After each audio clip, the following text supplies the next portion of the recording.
આપણે chapter number 1 સંભાવના પૂરું કર્યું હતું. યાદ છે ને બધાને? સંભાવના આપણું પૂરું થઈ ગયું.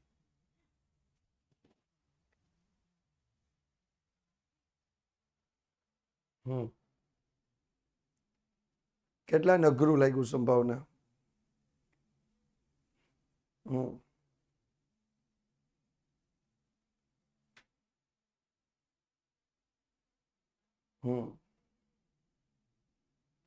કેટલાય ઓલી પ્રેક્ટિસ કરવાની મેં કીધું હતી, કઈ રીતે મેં પીવાયક્યુઝ ની પ્રેક્ટિસ કરવાનું કીધું હતી, કેટલાય કરી? અને પ્રેક્ટિસ કર્યા પછી કેવું લાગ્યું?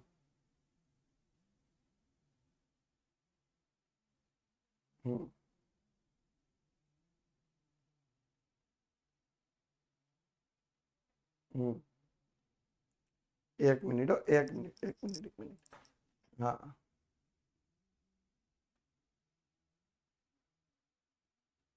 એક મિનિટ.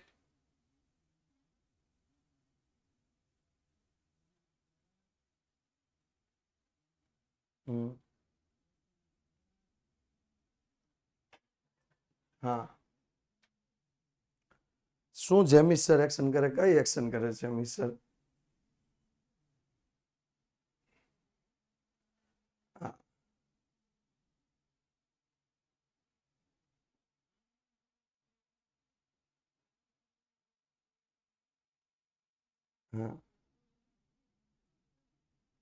ચાલો જોઈએ આગળ. યાદચ્છિક ચલ અને અસતત સંભાવના વિતરણ. યાદચ્છિક ચલ, આજે આપણે અસતત ચલ વિશે ભણશું, સતત ચલ વિશે ભણશું અને સાથે સ્વાધ્યાય 2.1 ના દાખલાઓ વિશે ભણશું. તો આ ચેપ્ટરનો ગુણભાર છે 14 ગુણ. આ ચેપ્ટરનો ગુણભાર કેટલો છે? 14 ગુણ.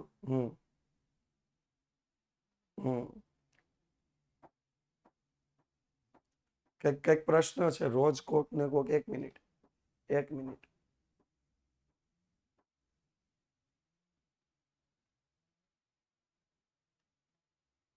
સરસ. રુદ્રાક્ષભાઈ સ્ટેટ ભણાવ્યું એમને? કયું ચેપ્ટર ભણાવ્યું રુદ્રાક્ષ? રુદ્ર કે રુદ્રાક્ષ? પૂરું નો વચાણું, RUD વચાણું.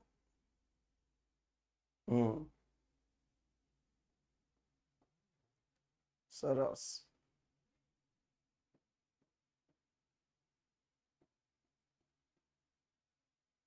ચેપ્ટર 4. સરસ.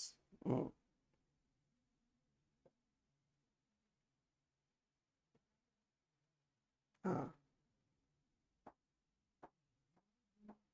ચેપ્ટર 1 સંભાવના. સરસ.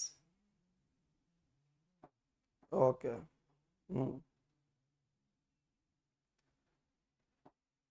હાલો. સરસ. ઘણા બધાને રજા હતી.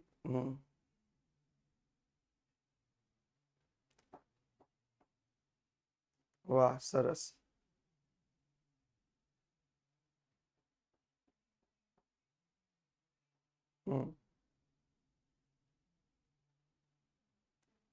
હા, ખૂબ સરસ. ચાલો.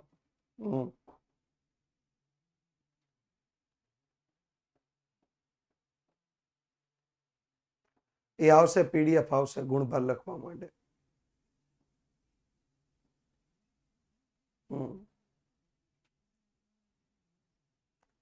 નહીં, હું ક્યારે પ્રિન્સિપાલ નથી બન્યો. હું ઓલવેઝ ગણિત અથવા સ્ટેટ જ ભણાવ્યું છે સ્કૂલમાં બી. હું 5મા, આઈ થિંક 4થા-5માંથી જ્યારથી આવું ટીચર્સ ડે ની ખબર પડી ને ત્યારથી મેં ગણિત અથવા સ્ટેટ જ ભણાવ્યું છે. બાકીનો વિષય આપણને ન ફાવે.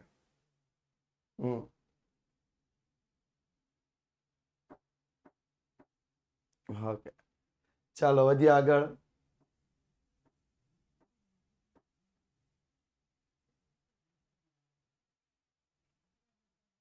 ચૌદ ગુણમાં આ ચેપ્ટરમાંથી 3 MCQ પૂછાવાના છે. પહેલી વખત આપણી સામે એવું ચેપ્ટર છે જેમાંથી 3 MCQ, 1 SQ, 2 ગુણનો પ્રશ્ન આ ચેપ્ટરમાંથી 1 પૂછાવાનો છે, જ્યારે 3 ગુણના 2 પ્રશ્નો પૂછાવાના છે. હમ સુરતની કઈ સ્કૂલ એ અત્યારે જાણ નહીં કરી શકે, પ્લેટફોર્મ એવું છે. હમ ઓકે, ચાલો લેટ સ્ટાર્ટ, આગળ વધીએ. તો પહેલી વ્યાખ્યા આપી છે યાદચ્છિક ચલ.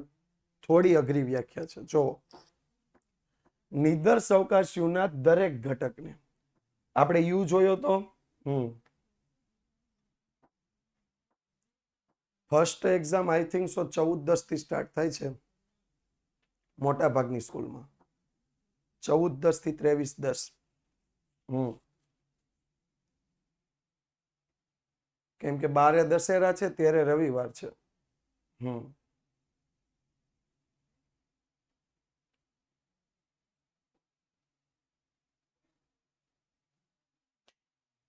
તો જો અહીંયા ધ્યાન,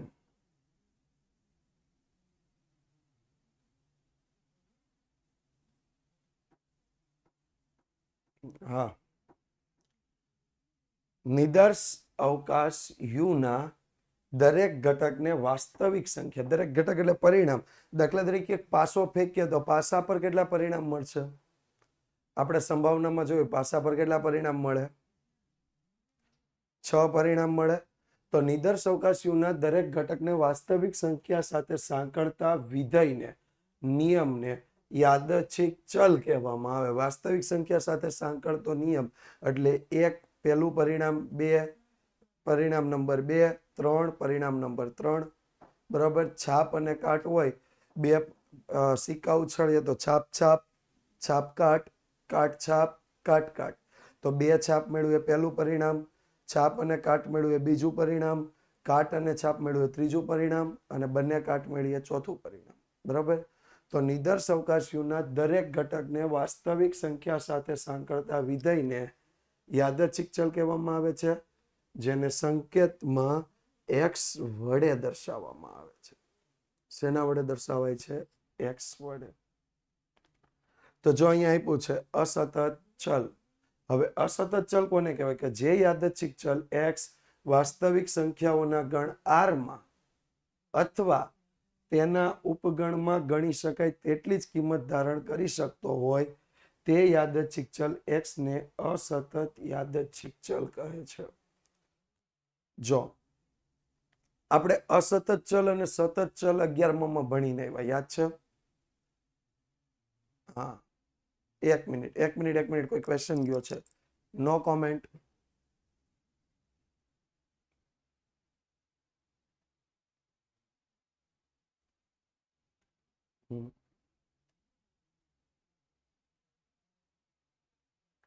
આપણે અસતત ચલ અને સતત ચલ 11માં ભણીને આવ્યા. અસતત ચલ કોને કહેવાય? કોઈ ફિક્સ સંખ્યા આધારિત જે ચલ હોય એને કેવો ચલ કહેવાય? અસતત ચલ કહેવાય. જે ચોક્કસ હોય, માપી શકાય, એને અસતત ચલ કહેવાય. ચોક્કસ હોય, માપી શકાય, ગણી શકાય, એ ચોક્કસ છે. દાખલા તરીકે આપણે અવલોકન અને આવૃત્તિ હતા તો એને આપણે અસતત ચલ કહેતા હતા, યાદ છે? અવલોકન અને આવૃત્તિ હોય તો એને શું કહેતા હતા? અસતત. પણ વર્ગ અને આવૃત્તિ આવે તો આપણે શું કહેતા હતા? વર્ગ અને આવૃત્તિ આવે તો સતત. ભણ્યા છો ને 11માં બધાય?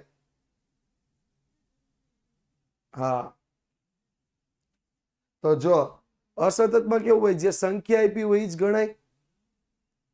દાખલા તરીકે 5 આપ્યા હોય તો 5 આવે તો જ ત્યાં લખાય. બરોબર. એટલે ચોક્કસ થઈ ગયું, ગણી શકાય એવું થઈ ગયું. નિશ્ચિત.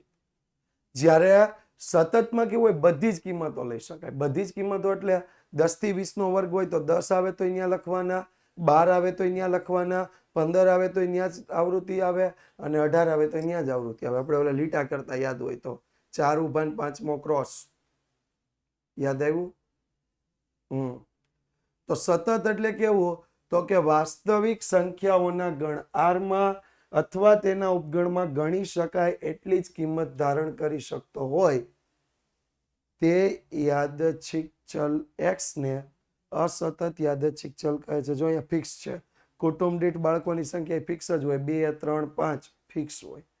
પછી એક સિક્કાને 3 વખત ઉછાળવાના પ્રયોગમાં મળતી છાપની સંખ્યા ફિક્સ હોય. કાં 0 છાપ મળે, કાં 1 છાપ મળે, કાં 2 છાપ મળે ને કાં 3 છાપ મળે. એનાથી વધારે છાપ મળે નહીં. બરાબર? હાલો, આમાં કોઈને કઈ પ્રશ્ન? હજી આપણે પહેલી સ્લાઇડ સમજ્યા છીએ નહીં. ચાલો તો સતત ચલ સમજ્યા. સતત ચલ કોને કહેવાય? જે યાદચ્છિક ચલ આર ની અથવા તેનો ઉપગણ હોય તેવા અંતરાલ a લેસ દેન b ની કોઈ પણ કિંમત ધારણ કરવા સમર્થ હોય. કોઈ પણ કિંમત, મેં તમને કીધું હતું 10 થી 20 ની બધી જ કિંમત. એટલે જો અહીંયા 10 લેસ દેન 20, 10 ની કિંમત 20 થી નાની હોય, 10 લેસ દેન 20, 10 ની કિંમત 20 થી નાની હોય, તો જે યાદચ્છિક ચલ x ગણ r ની અથવા તેનો ઉપગણ હોય તેવા અંતરાલ જ્યાં a લેસ દેન b ની કોઈ પણ કિંમત ધારણ કરવા સમર્થ હોય તે યાદચ્છિક ચલ x ને અસતત યાદચ્છિક ચલ કહે. સતત યાદચ્છિક ચલ કહે. દાખલા તરીકે વ્યક્તિની ઉંમર, તો વ્યક્તિની ઉંમર આપણે કેવી રીતે લઈએ કે આ વ્યક્તિની ઉંમર 5 થી 15 વર્ષ હશે. દાખલા તરીકે તમે મારી ઉંમરનું અનુમાન કરો તો કઈ રીતે કરશો? 40, વાહ સરસ. 35, સરસ. પરફેક્ટ આંકડો આપી શકો ખરા? આ મૂકજો, રમત કરે. 64, 45, વાહ.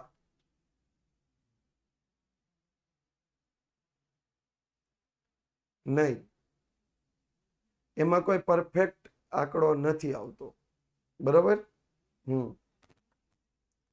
સારું, હાલો. કોમર્સની ટીમમાં સૌથી નાનું કોણ લાગે? સિન્સિયરલી પ્રશ્ન. કોમર્સ કીધું મેં, કોમર્સ નાનું કીધું. ઓકે. સૌથી મોટા તો કેતન સર છે, એ તો ફાઇનલ જ છે. પછી એની પછીની કોની ઉંમર લાગે? કેતન સર થી નાના કોણ હશે?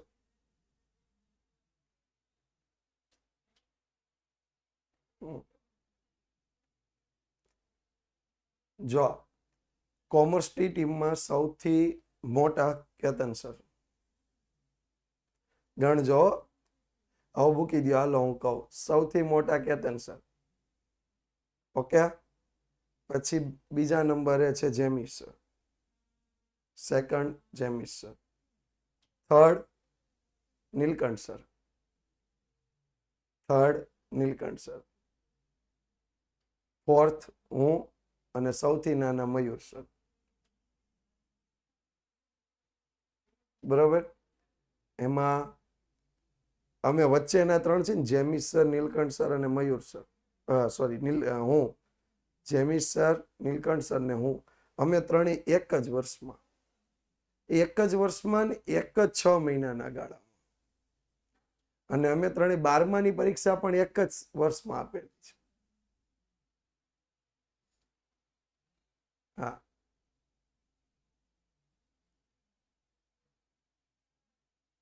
હાલો, ચાલો વધીએ આગળ. હા.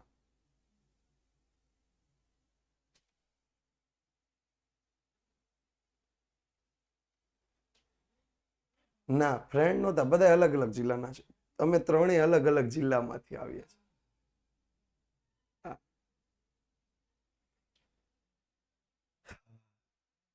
ચાલો આગળ વધીએ. તો વ્યક્તિની ઉંમર આપણે કેવી રીતે, તમે બધા અંદાજ કર્યો 30 થી 35. બરોબર? પછી કોઈ પણ સ્થળનું ઉષ્ણતામાન. ઉષ્ણતામાન પણ કેવી રીતે આપણે માપીએ? ઉષ્ણતામાન કેવી રીતે? હા, કેવી રીતે માપીએ? કોઈ પણ તમે જ્યારે તાપમાનનું અનુમાન કરો અથવા કોઈ પણ જગ્યાએ જો, તો તાપમાન એવી રીતે લખેલું છે 28 થી 36. 28 થી 36, 30 થી 35. ઓકે. અને કંપનીનું ઉત્પાદન પણ કેવું આવશે? ફિક્સ ન હોય. આપણે એવું નથી કહેતા 100 જ એકમ થાય, 105 એકમ થાય, એવું કહીએ આપણે. 100 થી 120 ની અંદાજિત ઉત્પાદન રહેશે. બરોબર? તો હાલો, બેયમાં ખબર પડી ગઈ. સંખ્યા લખ્યું હોય તો એ કેવો ચલ થયો? પોલ કરીએ પેલા. સંખ્યા લખ્યું હોય તો કેવો ચલ થયો? અસતત. અને વર્ગ જેવું આવે તો સતત. ડન? ક્લિયર?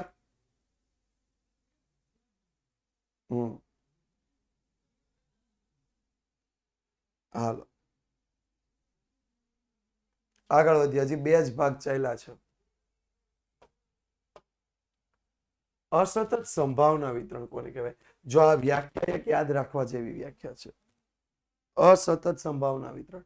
ધારો કે x એ ધારણ કરેલ x ની સંભાવના p of x છે. p of x માં સંભાવના 0 થી હંમેશા કેવી હોય? મોટી જ હોય. 0 થી હંમેશા કેવી હોય? મોટી. સંભાવના 0 થી હંમેશા કેવી આવશે? મોટી. એટલે i બરાબર 1 2 3 અપ ટુ n સુધી ગમે એટલા પદ લઈ લો, સંભાવના હંમેશા 0 થી મોટી. બરોબર? સ્પોકન ઇંગ્લિશ નો પોલ કરી નાખો. કાંઈ વાંધો નહીં. જોવું પડશે, મને નથી ખબર. ઓકે, સેકન્ડ પોલ થઈ ગયો. હા, મોબાઈલ મૂકવામાં હા ભૂલથી થઈ ગયો. પેલો પોલ તો રેડી જ આવ્યો હતો ને, બસ આપણે ઈ જોવો ને ભાઈ. હા,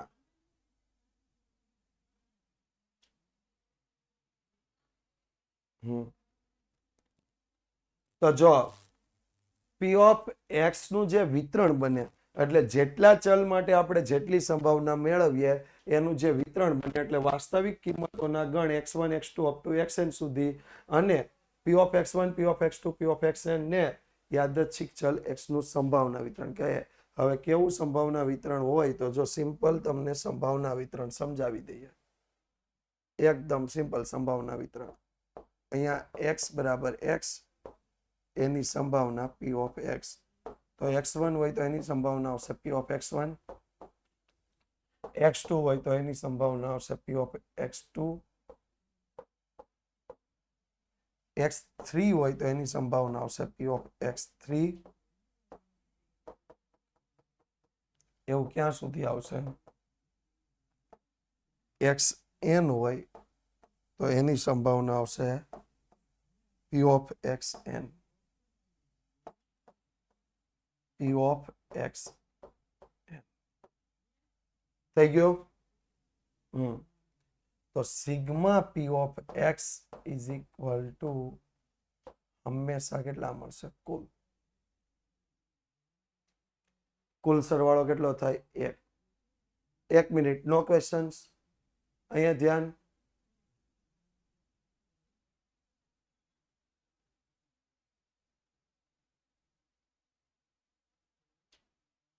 ડીપીપી અને ડીપીપી ને પેલી પેનલ્ટી ચાર્જ વધી ગયા 100 ના 500. કઈ સમજાણું નહીં તનિષાબેન? નહીં, માઇનસ પ્લસ ન હોઈ શકે. સંભાવના ક્યારેય માઇનસમાં ન હોય. સંભાવના હંમેશા પ્લસમાં જ હોય. ઓકે? હા,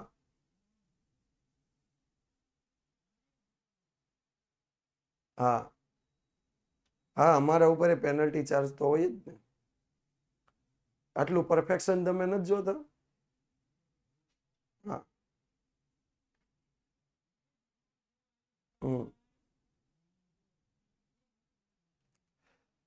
તો જો જેટલા પણ ચલ આપ્યા હોય એની કુલ સંભાવના, એટલે કે સિગ્મા p of x, હંમેશા આપણને કુલ સરવાળો કેટલો થવો જોઈએ? 1. કુલ સરવાળો કેટલો થવો જોઈએ? 1. ઓકે? ચાલો, 2 સૂત્ર આપણે સમજવાના છે. સમજી લઈએ 2 સૂત્રો વિશે, પછી દાખલા ઉપર જવાનું છે. મધ્યક. તો પહેલા તો મધ્યકને કહેવાય અહીંયા શું? તો કે મ્યુ. મધ્યકને અહીંયા મ્યુ કહેવાશે. અત્યાર સુધી તમે મધ્યકને શું લેતા હતા? x બાર. અહીંયા મ્યુ કહેવાશે. અત્યાર સુધી વિચરણને તમે એસ સ્ક્વેર લેતા હતા, અહીંયા શું લેવાશે? Sigma square.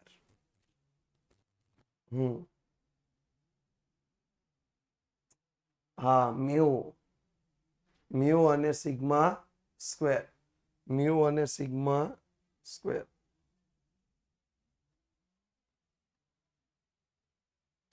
ઓકે, તો જો મ્યુ મેળવવાની સંભાવના,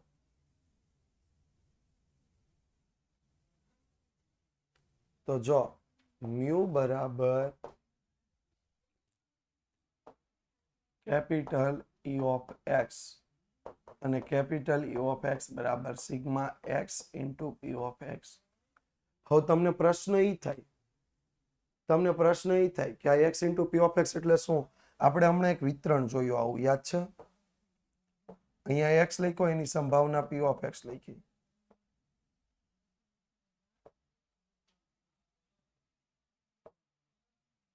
જોયું આવું?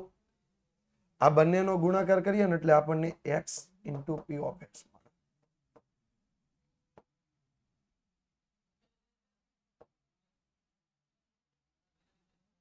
તો આનો total sigma P of x થાય છે હંમેશા 1 હોય, જ્યારે આનો ટોટલ શું થશે? Sigma x into P of x. આવી ગયો? કોઈ ગણતરી, કોઈ ભાગાકાર કરવાનો નથી. કમ્પ્લીટ સૂત્રમાં ખબર પડી ગઈ? પૂરેપૂરી? હાલો, આમાં કોઈને કઈ પ્રશ્ન? X into P of x એટલે તમને ચલ એક્સ આપ્યો હોય, એની સંભાવના P ઓફ એક્સ આપી હોય, બેયનો શું ગણવાનો? ગુણાકાર, એટલે sigma x into P of x બરાબર આપણને શું મળશે? E of x. E of x બરાબર મ્યુ. હાલો, રેડી? હા, વિચરણની બાકી છે. આ ખબર પડી? હવે વિચરણ પર જઈએ.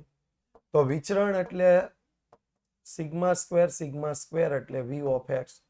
તો V ઓફ એક્સ નું સૂત્ર V ઓફ એક્સ બરાબર capital E of x square minus capital E of x whole square. બરોબર? તો અહીંયા જો કેપિટલ E ઓફ એક્સ આપણી પાસે હતું. કેપિટલ E ઓફ એક્સ એટલે શું હતું? આ ભાગ આપણી પાસે હતો, મધ્યક હતો. ખબર પડી? આ ભાગ આપણી પાસે શું હતો? મધ્યક. આ ભાગ માટે આપણે શું લઈ શકીએ? તો કે sigma x square into P of x minus sigma x into P of x આખાનો વર્ગ. આના માટે તમે ડાયરેક્ટ લખી શકો sigma x square into P of x. હવે જો અહીંયા ધ્યાન આપો, આ તમે x into P of x કર્યું. હા, સ્મોલ એક્સ પણ અહીંયા કેપિટલ, અહીંયા સ્મોલ લેવાના છે. હા, અહીંયા તમે x into P of x કર્યું. હવે એને ફરીથી એક્સ સાથે ગુણો, આવશે x square into P of x. તો sigma x square into P of x. તો x square into P of x બરાબર x into P of x હોય, જે તમે ઓલરેડી મેળવ્યું હોય, એને ફરીથી કોની સાથે ગુણવાનું? એક્સ સાથે ગુણવાનું. ઈ એ સૂત્રની સંજ્ઞા છે, ઈ ઘટના નથી. ઈ એ સૂત્રની સંજ્ઞા છે. નહીં, P ઓફ એક્સ સ્ક્વેર નહીં થાય. આ સૂત્ર ફરીથી એક વખત, અહીંયા સુધી બધાને ખબર પડી? Sigma square is equal to V of x. ત્યાં સુધી બધાને ખબર પડી ગઈ?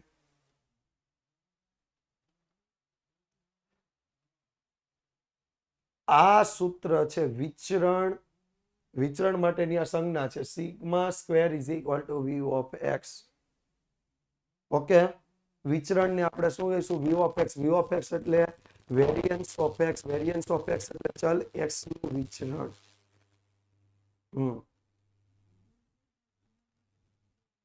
દાખલામાં ખબર પડશે, પણ આપણે સૂત્ર સમજીએ છીએ. હા, voice not clear. Voice clear નથી આવતો. માઇકમાં ખડખડ થાય છે, તડ થાય છે. ઓકે, એક જ મિનિટ હો. કદાચ સેલ ઇસ્યુ હશે. તો I am going to change a cell.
હાલો જી, હવે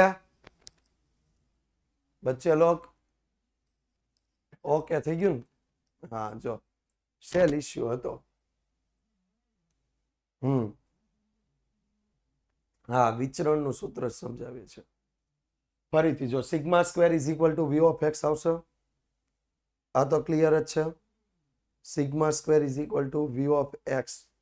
વી ઓફ એક્સ બરાબર capital E x square minus capital E x whole square.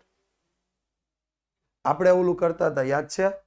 પહેલા ભાગમાં આવી રીતે લખતા હતા, યાદ કરો. Sigma x square minus sigma x whole square. સહસંબંધ ને નિયત સંબંધ એવું મેળવતા ત્યારે આવું લખતા હતા, યાદ છે? હા, આવી ગયું ને યાદ?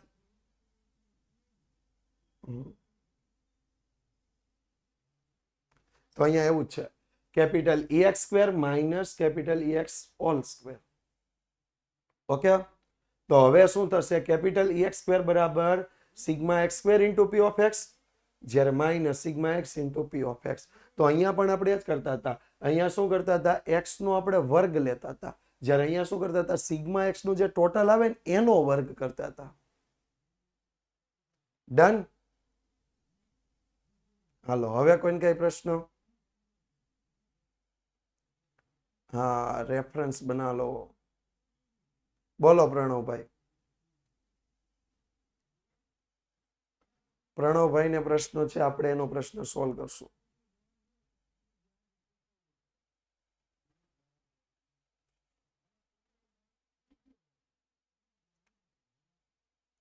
વિચરણમાં 3 સૂત્ર નો સમજાણું. ત્રીજું સૂત્ર જ નથી. ઈ તો મેં આનો ખાલી ભાગ પાડ્યો છે. આ સંજ્ઞાઓ છે, આ સંજ્ઞાઓ છે, આ સંજ્ઞાઓ છે. કે વી ઓફ એક્સ કઈ રીતે આવે? તો કે જો અહીંયા મધ્યક કઈ રીતે આવ્યો? મ્યુ બરાબર કેપિટલ ઈ ઓફ એક્સ. તો વી ઓફ એક્સ ની સંજ્ઞા શું આવશે? ઈ એક્સ નો square minus E x whole square. E x નો સ્ક્વેર કઈ રીતે મળે? તો કે ઈ એક્સ નો સ્ક્વેર મળશે sigma x square into P of x. અને સિગ્મા ઈ ઓફ એક્સ કઈ રીતે મળશે? તો sigma x into P of x. હવે sigma x square into P of x એટલે શું? તો x into P of x જે હોય એને ફરીથી એક્સ વડે શું કરી દેવાનું? ગુણી દેવાનું. હાલો, હવે આજે x into P of x તમને મળ્યું. આને તમે ફરીથી એક્સ વડે ગુણો એટલે આપણને શું મળે? X into x square into P of x. એ મેં અહીંયા લખ્યું છે. X into P of x ને એક્સ વડે ગુણતા તમને મળશે x square into P of x. હાલો ડન.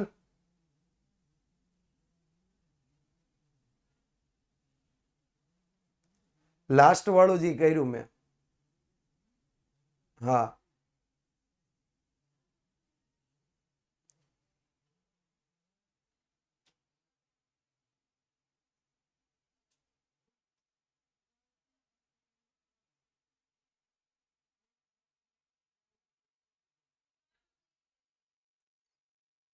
કેમ પોલ નથી આવતો?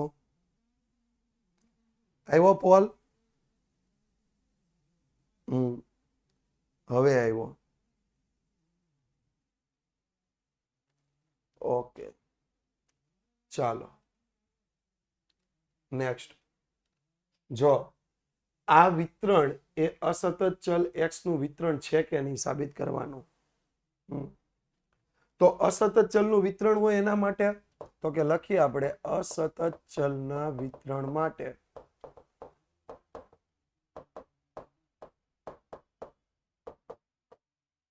સિગ્મા પી ઓફ એક્સ બરાબર કેટલા થવા જોઈએ? 1. કેટલા થવા જોઈએ? 1. બરાબર.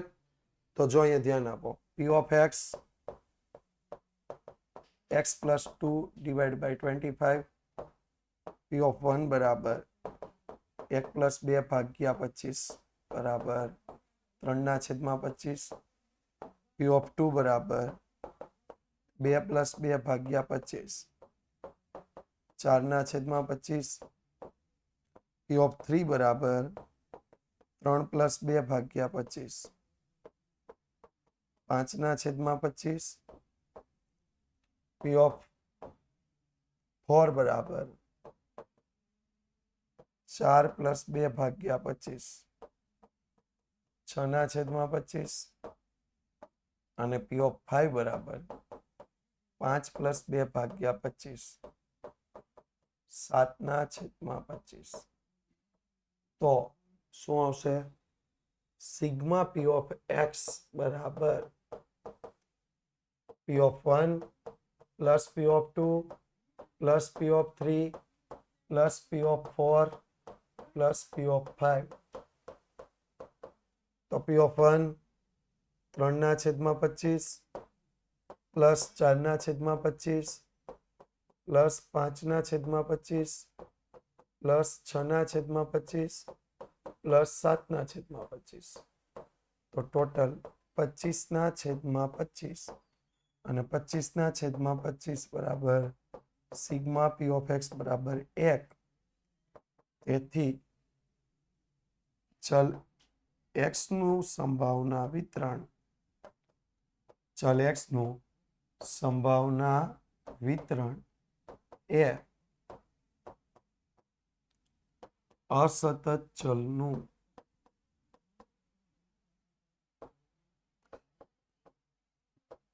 સંભાવના વિતરણ છે.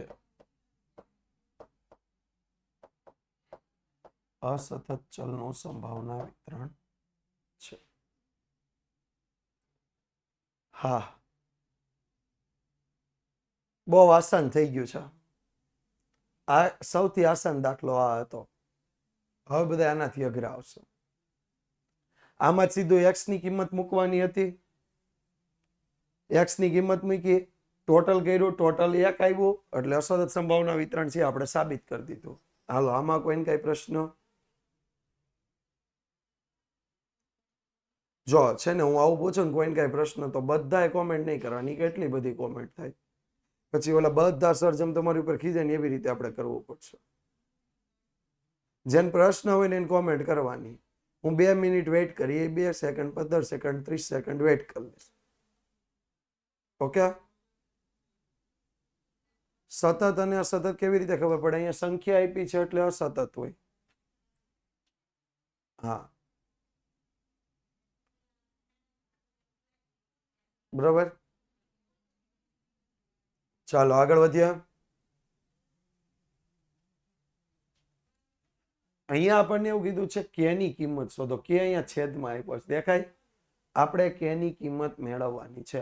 ઓલરેડી એવું કીધું છે કે આ વિતરણ એક્સ ચલનું સંભાવના વિતરણ હોય એટલે અસતત સંભાવના વિતરણ હોવાથી અસતત સંભાવના વિતરણ હોવાથી સિગ્મા પી ઓફ એક્સ બરાબર 1.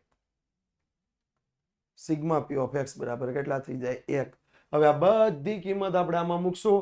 તો પહેલું મૂકીએ આપણે, પહેલા પી ઓફ એક્સ લખીએ તો પી ઓફ એક્સ બરાબર 6 માઇનસ માનાંકમાં એક્સ માઇનસ 7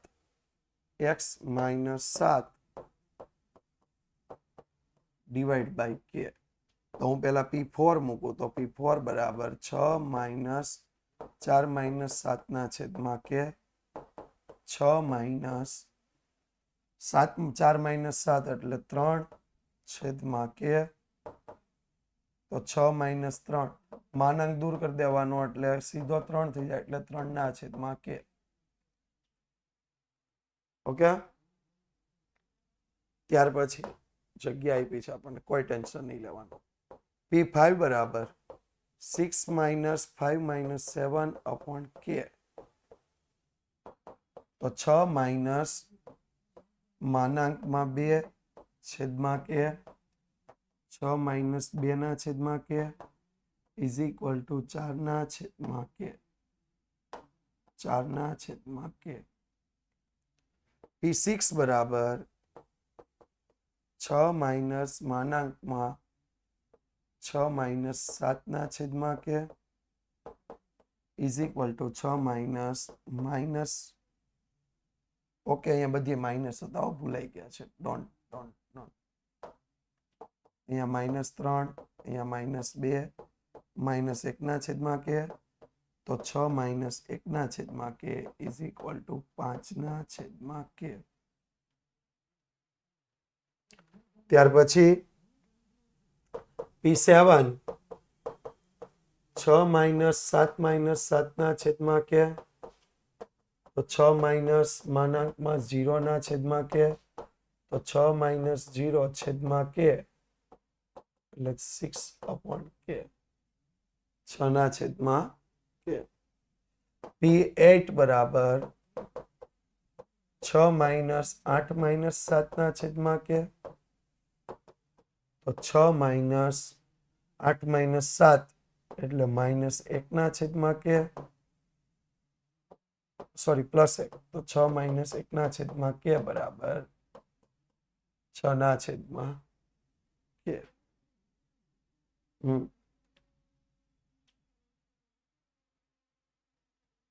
ઓકે, 5 5 5 5 5 6 માઇનસ 1 5 ના છેદમાં કે. P9 બરાબર 6 માઇનસ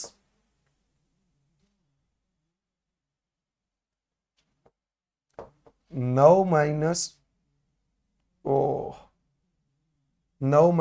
7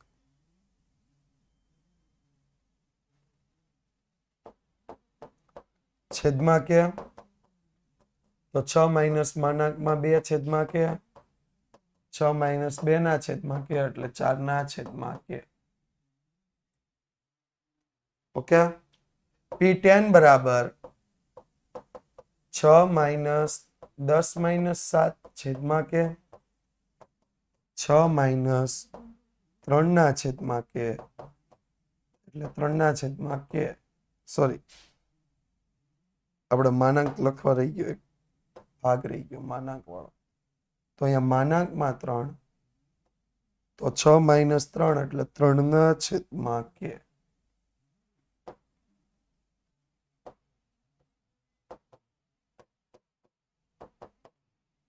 3 ના છેદમાં કે.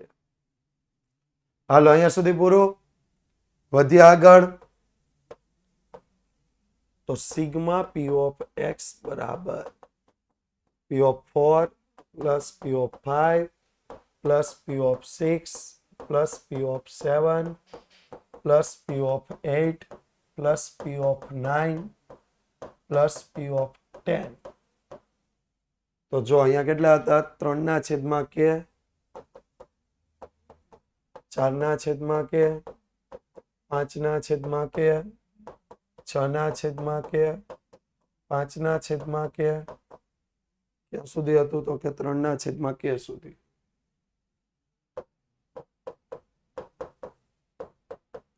જ્યારે સિગ્મા પી ઓફ એક્સ ની વેલ્યુ કેટલી મુકાતી હતી? 1 બરાબર 3 વત્તા 4 વત્તા 5 વત્તા 6 વત્તા 5 વત્તા 4 વત્તા 3 ડિવાઈડ બાય કે, તો કે સામે જ હશે. કે બરાબર કેટલા આવશે? 30. ટોટલ કરી દે 30 આવી જશે. કે બરાબર કેટલા આવશે? 30. કમ્પ્લીટ. હા, બધા દાખલાનો સરવાળો એક જ થાય ને. અસતત સંભાવના વિતરણમાં 31 નો આવે. હરખું જો. અસતત સંભાવના વિતરણમાં કુલ સંભાવનાનો સરવાળો 1 થાય. ઓકે. હા, 3 માર્ક્સમાં આવી શક્યો.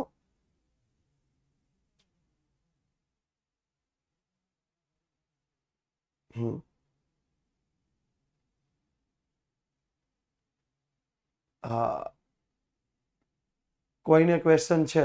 બોલો, શું ક્વેશ્ચન છે?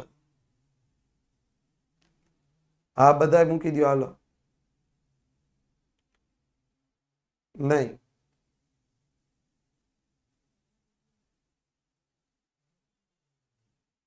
ગણતરી કાપીને લખીએ ચાલે? એવું ચાલે?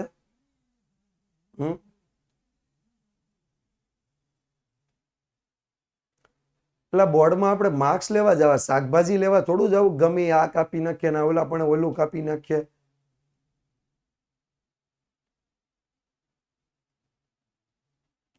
દરરોજ ક્યાંક નવું હોય. આ કેટલા માર્ક્સમાં હોય? ભાગ 2 ભારે નથી, પ્રેક્ટિસ કરવી પડે. હા,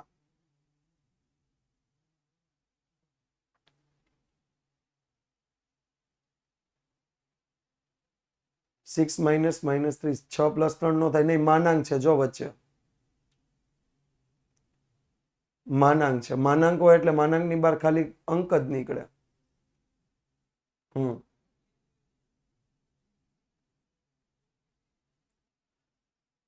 હા, સાવ સહેલું લાગે છે ને. હજી હાર્ડ બાકી છે એટલે સહેલું લાગે છે. હા, હાર્ડ આવશે ને ત્યારે તકલીફ થાય. અત્યારે બધું આસાન જ લાગે. શરૂઆત કરીએ ને એટલે બધું આસાન આસાન આસાન. પણ જેવું એક વખત હાર્ડ શરૂ થાય ને એટલે પછી બધી તકલીફો શરૂ થાય. ચાલો, હવે થોડીક હું સ્પીડમાં થોડુંક ધ્યાન આપીએ આપણે, કારણ કે અત્યાર સુધી આપણે બહુ આરામથી ગણ્યું. જો અહીંયા x બરાબર 1 2 3 લેવાના છે, તો p of 1 બરાબર k 1 + 1 ફેક્ટોરિયલ એટલે k ડિવાઈડ બાય 2 ફેક્ટોરિયલ, અને 2 ફેક્ટોરિયલ એટલે કેટલા આવશે? 2. 2 ફેક્ટોરિયલ એટલે કેટલા આવ્યા? 2. ત્યાર પછી p2 બરાબર k ડિવાઈડ બાય 2 + 1 ફેક્ટોરિયલ. 2 + 1 એટલે 3 ફેક્ટોરિયલ, અને 3 ફેક્ટોરિયલ એટલે 6. 3 ફેક્ટોરિયલ એટલે કેટલા આવશે? 6. k/6. p3 બરાબર k divide by 3 + 1 factorial. 3 + 1 factorial એટલે 4 ફેક્ટોરિયલ, અને 4 ફેક્ટોરિયલ એટલે 24. 4 × 3 × 2 એટલે 24. હવે અહીંયા લખવાનું, જો અહીંયા પણ આપ્યું છે ચલ x નું વિતરણ અસતત સંભાવના વિતરણ હોવાથી, અસતત સંભાવના વિતરણ હોવાથી શું આવશે? સિગ્મા p of x બરાબર 1, સિગ્મા p of x બરાબર p of 1 plus p of 2 plus p of 3, 1 બરાબર k ના છેદમાં 2 પ્લસ k ના છેદમાં 6 પ્લસ k ના છેદમાં 24. લસા લઈએ. કેટલો લસા થશે? એમ નો થાય, છેદના સરવાળા નો થાય મોદી બેન. લસા લેવો પડે. લસા કેટલો થશે? 24.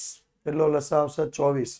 એટલે 1 બરાબર અહીંયા 12 વડે ગુણાશે 12k, અહીંયા 4 વડે ગુણાશે એટલે 4k, અને અહીંયા કે કોઈ વડે નહીં ગુણે એટલે 24. તો 24 અંશમાં જશે એટલે શું આવશે? 24 બરાબર 17k. તો k બરાબર 24 ના છેદમાં 17. કે બરાબર કેટલા આવ્યા 24/17. હાલો અહીંયા સુધી મળી ગયું. હવે આપણે જો એક બીજી કિંમત પણ મેળવવાની, પહેલા આપણે P1 P2 અને P3 મેળવી લઈએ. P1 P2 અને P3 મેળવી લઈએ.